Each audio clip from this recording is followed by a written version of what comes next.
Welcome to GFN Gaming, you stoics. I'm Russ, and in today's battle we test the bubonic might of the Death Guard against the tetanus shot inducing Necron forces of the Hierophant dynasty. We'll be playing the third mission from the second table of match play missions, Domination. Players score victory points at the end of each turning point as follows. You get 1 victory point if 2 or more objective markers are claimed by your kill team. You get 1 victory point if more objective markers are claimed by your kill team than are claimed by your opponent's kill team. And you get 1 victory point for each objective marker claimed in your opponent's drop zone. Claim ground is 1 action point and can be done within circle of an objective, and it means until an enemy operative performs this action on that objective, it is claimed by your kill team. We'll go over the terrain next, but before then, please consider liking the video, subscribing to the channel, and sharing. Cheers muchly. So for the terrain in today's game, these terrain features will have the heavy and obscuring rule, these will be light and traversable, and these areas will be the vantage points. That's the mission and the terrain, so now let's look at the teams taking part, starting with the Death Guard. The Death Guard kill team is going to consist of 2 Plague Marine fire teams. Leading the Death Guard in all his pox-festooned greatness is a Plague Marine champion. Not quite WYSIWYG, he'll be equipped with a Plague Sword and a Plasma Pistol. There's only 1 model with more than 10 wounds on the Necron's team, so the fist isn't really needed, so I went with the more accurate Plague Sword. Next up is the Plague Marine Fighter. I went with the Bubotic Axe and the Mace of Contagion combo, mainly because it sounded too damn delicious to pass up.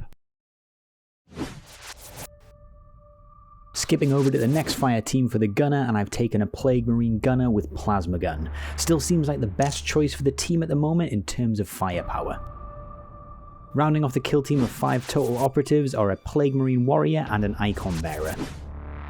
For equipment, the Icon Bearer will have the Plague Bell, the leader will have a Nurgling, and the fighter and the 2 Marines will have Virulent rounds for a total of 9 equipment points. And that's the Death Guard's kill team. Let's move on to the Necrons. The Tomb World or Necron kill team will be made up of 2 fire teams, 1 of Necron Warriors and 1 of Immortals. Leading the Necrons is going to be an Immortal with Gauss Blaster. He also has an award-winning collection of vintage McDonald's Happy Meal toys, but we'll cover that in a separate video. The rest of the Immortals fire team is made up of 3 more Immortals, 2 with Tesla carbines and 1 with a Gauss blaster. Moving on to the Necron Warriors fire team, and it is simply 5 Necron Warriors with Gauss flares. For equipment, the leader will have the Sempiturnal Weave, the Gauss blasters will both get Starfire cores, and one of the Tesla Immortals will get the Mind Shackle Scarabs. Turn 1 initiative, and the Necrons win the initiative and they're going to choose to be the attackers. Which means the Death Guard will be the defenders and they're going to select this deployment zone. Not focusing on any particular side, the Death Guard will be set up in the conceal order, out of line of sight or behind some form of cover, all except for the Plasma Gunner who's going to be poking his head out on this vantage point. Getting to react to the Death Guard's deployment, the Necrons will deploy in a mix of conceal and engage.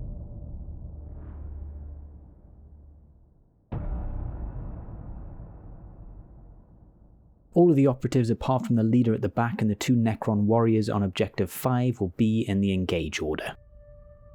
Shambling forth from ancient portals deep underground, a host of Necrons swarm a once bustling Imperial city. The dead bodies that now litter the streets from battles past spread disease and decay, attracting the Death Guard. Signs of an ancient relic long forgotten in this reawakened tomb world drawing them in. A small force of Death Guard breaks away from the main force to secure it before the slow crunch of war begins. Both sides chose the dash action and will start with the Death Guard. Both sides are pretty slow, so the Necrons are going to use this extra dash to get closer to one of the objectives. Both the dashes have been done now, so we move on to turn 1 proper.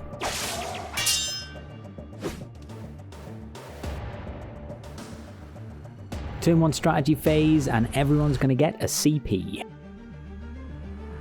Starting with the Necrons, they have taken their tac ops from the security archetype, and they have chosen Seize Ground, Hold the Line, and Damage Limitation. The terrain piece they are nominating for Seize Ground will be this little fella here. Aww. The Death Guard are taking their tac ops from the Seek and Destroy archetype, and they've gone for Execution, Headhunter, and Deadly Marksman.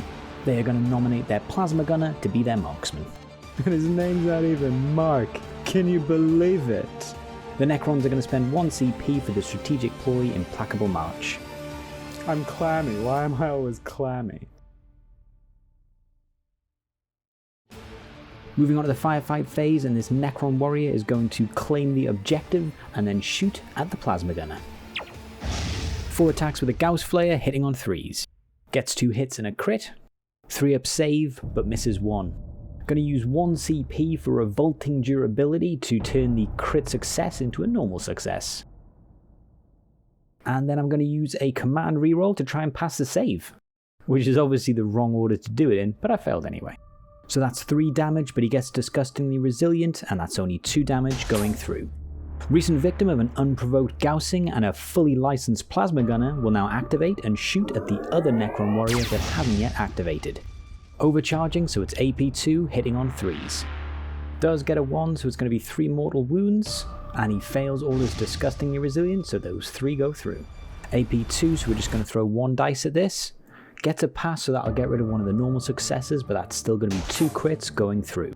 With their first casualty of the game, the Necrons are going to use Reanimation Protocols. I've set up the token, but we'll come back to this in the next turning point. That plasma shot was just, of course, the first activation for the Plasma Gunner. He is then going to move out of line of sight, hiding away, and he's also going to use the claim objective to claim this objective. You're all mine. Necron Warrior is going to move and then dash towards this terrain. Death Guard Icon Bearer is going to move and dash, just sliding down the side of this building to get in range of his fighter friend. He is then going to ring his bell. Yes, that's right. And by that I mean the Plague Bell equipment. Looking to get a lead with the objectives, this Necron Warrior is going to move and then claim the objective in the center. The Plague Marine Fighter, somehow inspired by the bell, or maybe just because he wants to get the f*** away from the sound of it, is going to move an additional circle. Thus is the power of the bell. Not looking to get into combat too early and leave himself exposed, he's just going to pass. I use Implacable March incorrectly here. The additional circle move from it prohibits the use of dash, and it also can't be done in the conceal order. So realistically, he'd probably be here. The Plague Champion is now going to activate on objective 1. He's going to first claim the objective. He's then going to move and dash out. The Immortal with Tesla Carbine on objective 4 is just going to hop up onto this piece of terrain, moving and dashing. Last activation for the Death Guard this turn, and this Plague Marine is just going to move and dash following the Plague Marine Champion. The Necron's leader now, the Immortal with Gauss Blaster, is going to move and dash towards objective 4. Currently still in the conceal order. No Overwatch for the Death Guard, so this Immortal is just going to move here to get good lanes for the future turns. Final move for the Necrons, and this Immortal with Tesla Carbine is going to claim the objective and just have a little shuffle. That's the end of the first turn. Let's have a quick summary of what's happened. Both sides are pretty slow moving, but they've pushed out where they can, with the Necrons claiming the central objective. The Death Guard have claimed both objectives in their drop zone, but the Necrons have snapped up the other 3.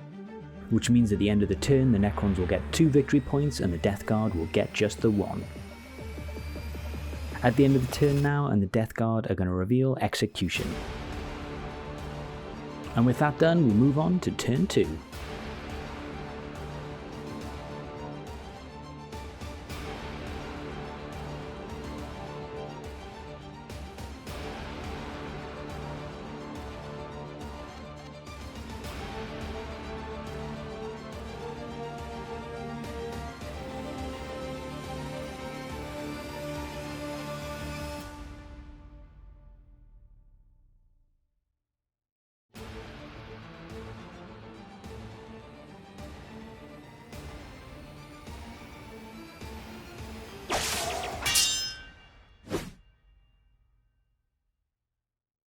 Turn 2, but before the initiative roll, we've got some reanimation. Because it's a Necron warrior, it's going to come back on a 2+, and it gets D3 wounds. So he's back with just the 1 wound, but this all happens before the living metal ability, so every Necron gets 2 wounds back if they've lost any. Necrons then win the initiative, so they'll be going first. Onto the strategy phase now, and both teams will get a brand new command point. I love the new CP smell. Necrons are going to play Hold the Line and Damage Limitation. Bit of a risk with the recently revived Necron warrior, but they're going for it. And here's the rough area for Hold the Line. No strategic ploys from the Necrons, but the Death Guard are going to use Contagion. So any enemy operatives activated within 2 inches of a Death Guard unit will be treated as injured. There's a tongue twister, any enemy operative activated. Starting with the Necrons, and they're thinking about damage limitations, so they're going to move this new Necron warrior into the Conceal order, and they're going to put him behind cover. Only 1 circle move now, so it's going to be a move and a dash.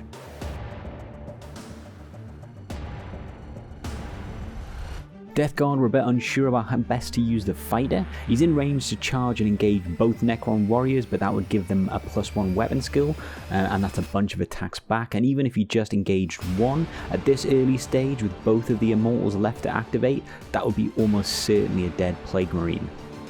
Death Guard have until the end of the game to stop the Necrons occupying this terrain piece, but at the moment I think the move is just a bit too risky, so we're going to go elsewhere.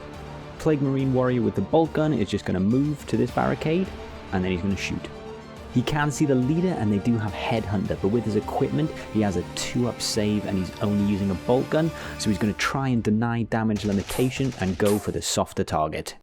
4 attacks, hitting on 3s. Gets a hit and a crit. Now the crit will have an extra damage because of Virulent rounds. 3 defense die looking for 4-up saves. Only makes the 1, so we're going to get rid of the normal success, but that leaves the crit going through for 5, not 4, damage. Haven't used malicious volleys this turn, so he can only shoot once with bolt weapons. Maybe a mistake, so he's just going to pass. Working towards damage limitation, the Necron warrior is going to go into the Conceal order and just move a little bit out of line of sight. Trying to create a window for the fighter to move up, the Plasma Gunner is going to move out to this vantage point and shoot at this Tesla Carbine wielding Immortal. Overcharging because he has learned nothing. Why have you forsaken me? I have to use a command reroll here. So I do avoid the mortal wounds and I get 1 hit, AP 2, so there's only going to be 1 dice to throw at this, but he is in cover. Not wanting to take any return fire from the Immortals, but of course foregoing his Overwatch, he's just going to dash back into cover. The Necron leader is now going to fire his Gauss Blaster into this Plague Marine. Hitting on 2s, and he gets all 4 hits. -1 AP from the Gauss Blaster, but he is in cover, so he's just going to knock off one of those successful hits and roll his 1 save. Makes his save on a 3, but that's still 8 damage going through, so we're on to the Disgustingly Resilient. Actually makes a surprising amount, so that's only 3 damage going through, taking him down to 9 wounds. Second activation for the leader, and he's just going to move back round into cover. The fanciest, pranciest badman from Buboland, the Icon Bearer, is going to Morris dance his way up here, still in the Conceal order, which, for an Astartes bearing a banner and ringing bells like he's midway through a May Day parade, is no easy task. How don't you see this guy? He's then going to activate his banner and also ring the Plague Bell, which, seeing as this is sort of a Spec Ops stealth mission, seems like he's just out there for himself. Tesla Carbine Immortal is just going to shuffle across the vantage point and shoot at the already wounded Plague Marine. 4 shots, needing 3s. Just getting 2 hits and no crits, but really going to try and get another one, so going to use a reroll. No crits, but does get another hit, so that's 3 hits in total. 3-up save for the Death Guard, going to take 1 automatically for cover, and he makes the other 2. Plague Marine Champion is now going to move and dash up to Objective 3. At this stage, he could either go for Objective 3 and claim it, he's got more APL than the Necron Warrior, or he could try and take the Necron Warrior out. Ends up going for the shot with the Plasma Pistol. With a 4-up save, opts not to overcharge.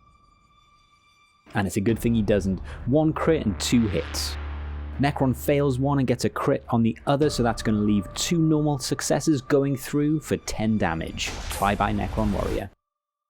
No damage limitation this turn for the Necrons, but they are going to use reanimation protocols, potentially bringing back that Necron warrior at the start of the next turn. The Plague Champion is now a nice juicy target out there on the vantage point, so this Necron Immortal is going to move and fire with his Gauss Blaster. 4 attacks hitting on 3s, gets a crit, and with the Starfire core that means he can turn 1 miss into a normal success.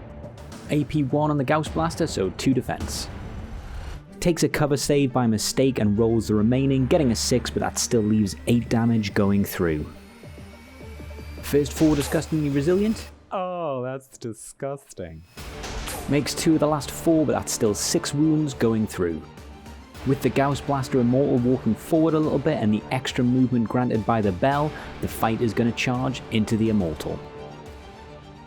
This will also mean if he survives, he will be within 6 inches of the drop zone, so he will be denying hold the line.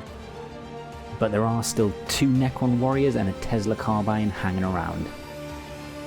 Swinging with the Bubotic axe is going to be 5 attacks hitting on 3s. Not a great roll, that's 2 hits and 1 crit, but with Rending I can turn one of those normals into another crit. The Immortal's going to be hitting on 4s because of Contagion. Holy rusted metal, Batman, that's a good roll. Swinging his Bayonet with some mustard, that's 3 crits and a hit. Fighter strikes first, dealing 6 damage with the crit. Immortal then strikes for 4 damage, getting 2 wounds through, and using either the normal or the critical success, the Necron's taken out of action. Now he's in enemy territory, he just needs to survive. In immediate response, the Tesla Immortal is going to activate and shoot the fighter. Gets 3 hits but no crits. Fails 2 saves though, so that's going to be 8 wounds going through. Fails the first 4 disgustingly resilient, and makes 1 from the last 4, so that's 7 wounds going through. Overwatch now from this Marine into the Tesla Immortal. Hitting on 4s now, getting a success and a crit. Needing 3s for the Tesla Immortal, and he gets all saves and 1 crit, so no damage. No damage. With the disastrous saves for the fighter, he's only got 3 wounds left, so we're going to charge with the Necron warrior, most likely taking him out. 3 attacks from the Necron hitting on 4s because of Contagion. Because he's injured, the Plague Marine will need 4s, just getting 1 success. Just because this always happens with disgustingly resilient, the Necron warrior is not going to parry first, but instead going to hold another attack back just in case he miraculously survives. And of course he survives with 1 wound. The Necron will then take 4 wounds, but bear in mind he's going to get 2 back at the start of the next turn. The fighter now needs to make all 3 disgustingly resilient saves. It's a damn close effort, but with that he is taken out of action. With living metal, these Necron warriors are actually pretty durable. This Necron warrior is just going to move into the engage order, move up to get line of sight on the Morris Dancer, and shoot. Gets 2 hits and a crit. Fails all his saves with a treble 1. So that's 10 damage going through, he's got disgustingly resilient, and because of the banner he can reroll 1s and 2s. Gets to reroll those 1s and 2s. Bit of a shocking roll after all that, that's 8 wounds going through. That's the end of turn 2, let's have a quick recap. Plenty of death and destruction on both sides, so the Necrons have not managed to get damage limitation this turn, but they have managed to hold their lines. Still holding more objectives, the Necrons get 2 victory points, and the Death Guard just get the 1. Just managing to keep the Death Guard out of their deployment zone, the Necrons will get 1 victory point for hold the line. And with that, we're going to move into turn 3. Aged like a fine wine is turn 3. My favourite. Again, rolling for the reanimation protocols, needing a 2-up. And he's coming back with just the 1 wound, but obviously living metal bumps it to 3. Funky healing robots. Death Guard get initiative this turn, so they'll be going first as we move into the strategy phase. CP for you and me, but not that tree. Why? Starting with the Death Guard, and they're going to use 1 command point for malicious volleys, so they get to fire twice with bolt weapons if they don't fight. Necrons aren't going to play any strategic ploys, choosing to keep their CP instead. And with that we move into the turn 3 firefight phase.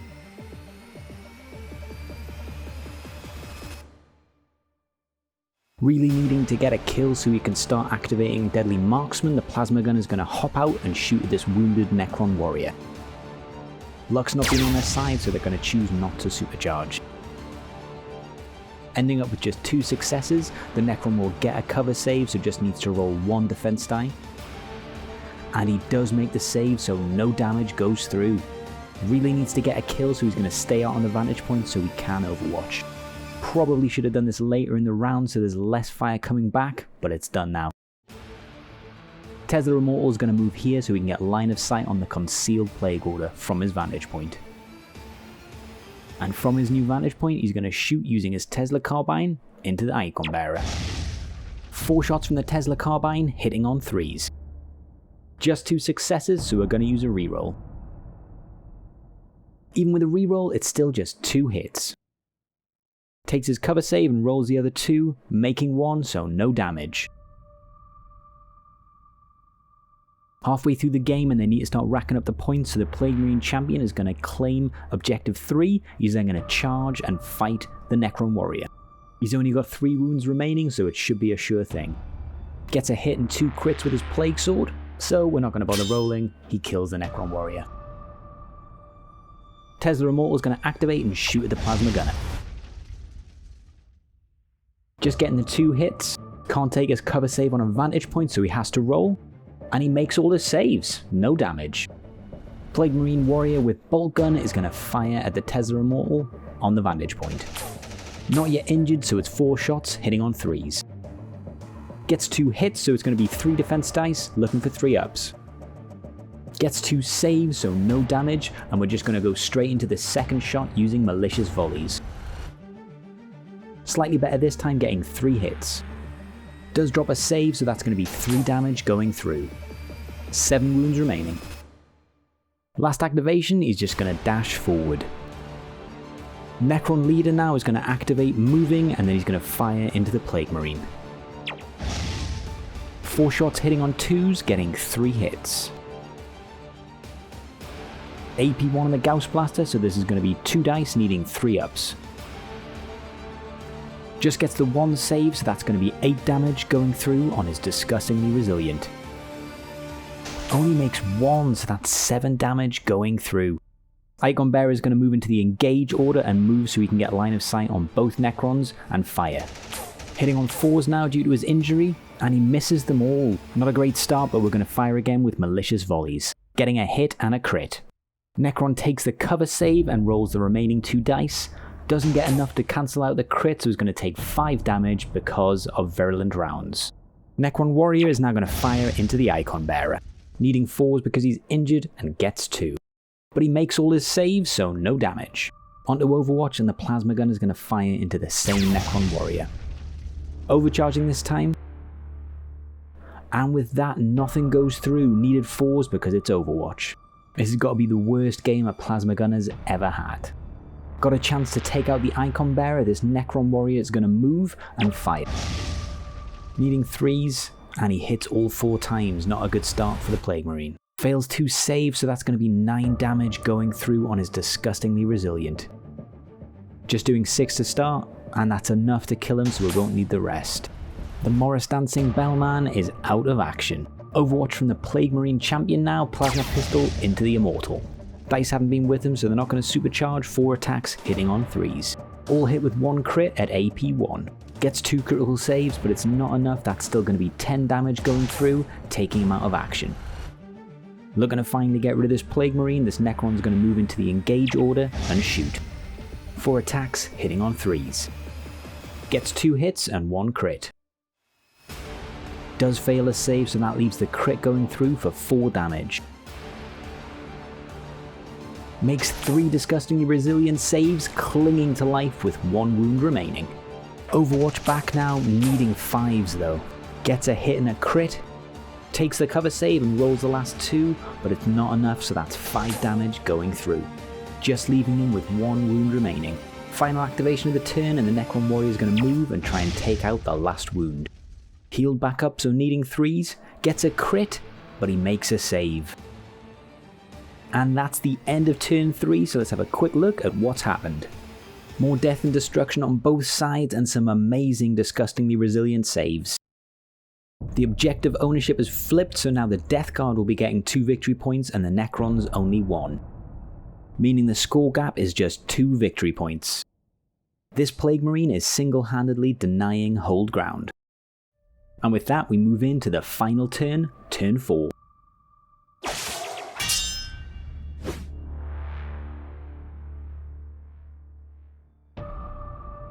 Start our turn 4 and there's no reanimation protocols, but we still have the healing wind of Necron goodness. The Necrons win initiative again, so they'll be going first as we move into the strategy phase. Both sides get 1 CP to play with in the last round. No strategic ploys being used by either side in turn 4. So after an uneventful strategy phase, we move straight into the firefight phase. Starting heavy in turn 4, the Tesla Immortal is going to fire at the Plasma Gunner. 4 shots, hitting on 3s, but looking for those 6s. Gets a crit, so finally we're going to use the CP for Living Lightning to really show what Tesla can do. Going to choose Splash 2 for the Living Lightning, so that's going to be 4 mortal wounds because of these 2 crits. And fails all the disgustingly resilience. Passes all 3 saves, getting 1 crit, so he's going to take away a crit and cancel 2 of the normal successes, leaving 1 crit going through. Fails 3, which would kill him, so we're going to use a CP to try and save the Plasma Gunner. Time for an annoying last minute 5 or 6. And he's taken out of action, so there's no chance he can get any VP now for Deadly Marksman. Losing the Plasma is a really big blow for the Death Guard, but they do still have more objectives. Probably the last big play for the Death Guard, the champion's going to move and dash to be within triangle of this terrain to deny C's ground, but he will have to take at least one of these guys out first. He is going to overcharge because he really needs to take this guy out, hitting on 2s. 4 hit, and at AP2 that's going to definitely take the Necron out, and he fails to save anyway. He's now claimed the terrain feature, but he needs to survive. And looking to test his survivability is the Necron leader. 4 attacks needing 2s, and he just gets 2, so he can't kill him. AP 1 and he makes 1 save, so that's 4 damage going through onto his disgustingly resilient. Makes 1, so that's 3 wounds going through, taking him down to 6 remaining. Plague Marine with 1 wound left is going to move and claim objective 4. They're going to have to kill him to get him off it. But first, this Necron warrior next to their seized ground terrain is going to fire at the Plague Champion. Getting rid of him is going to be worth 2 victory points. Gets 4 hits and 2 crits. Fails a save, so that's going to leave 2 crits going through. 3 wounds down and 3 remaining. And with that roll, he's taken out of action, devastating for the Death Guard. Last remaining Plague Marine will get his chance to Overwatch. He's injured and it's Overwatch, so needing 5s. Gets 1, but it is enough to kill him if he fails all his saves. But he makes 1, so he is going to get to shoot back. If he can take him out of action, the other warrior can claim the objective. If not, Death Guard keep it. That's 3 hits and a crit. Makes all 3, but no crit saves, so he's going to use 2 to take out the crit and 1 to remove a normal, leaving 3 going through. Makes 2 out of the 3, but that's enough to take him out of action. Defiant to the end, the last Plague Marine is torn down by Gauss Flare Fire. And with him no longer blocking the path, the final Necron warrior will move and claim the objective. And that's it, that's the end of the final turn. Let's have a quick summary of what's happened. Another heavy round of casualties and objectives swapping sides. Although briefly holding 4, the Death Guard end with 3 objectives to the Necrons 2, so Death Guard get 2 victory points, Necrons get 1. Achieving this for the second time in the game, Necrons get 1 victory point for hold the line. At the end of the game, the Necrons manage to seize this terrain piece, however don't have 4 APL on it, so they just get 1 victory point. And at the end of the turn, the Death Guard will get 2 victory points for execution, bringing their final score to 8.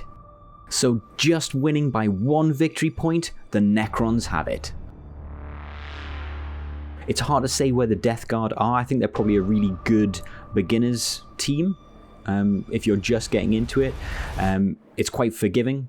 I know obviously some of the rolls weren't great here. It's pretty much the same as it was for the previous edition. A Feel No Pain isn't really going to make you win the game, but it's going to help you not lose it, if that makes sense. It's not going to make your plan come to action, because if you're doing something relying on that Feel No Pain, as you can see, it can be very swingy, but it can be a really good last minute, oh, I've got Feel No Pain and he just happened to live, that shouldn't have happened. So it can help you by not letting your opponent get their plans off. If they really need to kill something, you can annoyingly stick around for longer than you should. Necrons are fun again. It's not annoying playing them. Like that reanimation protocol costs a CP and you're pretty much going to get it back, but it is a roll, so you could not get it, rather than that 6 for injury roll, just bringing them back and having that horrible moment on the game where you both kind of look at the 6 being like, yeah, I got a 6, oh no, I got a 6. So I think that's a really big positive for Necron players. I really like the warriors. That living metal is great, so it means if there's enemies with only a couple of wounds left and you charge into combat, you can weather at least one hit. You can be like, I can charge into combat, hit him twice, get hit once back, because I know if it's a combat unit, I'm probably going to get hit for 5. That's only going to be 2 after 3 after living metal, and if it's a non-combat specialist, it's probably only going to be 3 or 4. So you're hardly even going to feel it. It's just going to be 1 or 2 damage. It's pretty strong, living metal in general. It's really good, but it's not broken. It's only 7 wounds. You can reliably kill a Necron. You're just going to have to focus fire and then make them use their CP for reanimation protocols, stuff like that. Thanks for watching, guys, and I'll see you in the next video.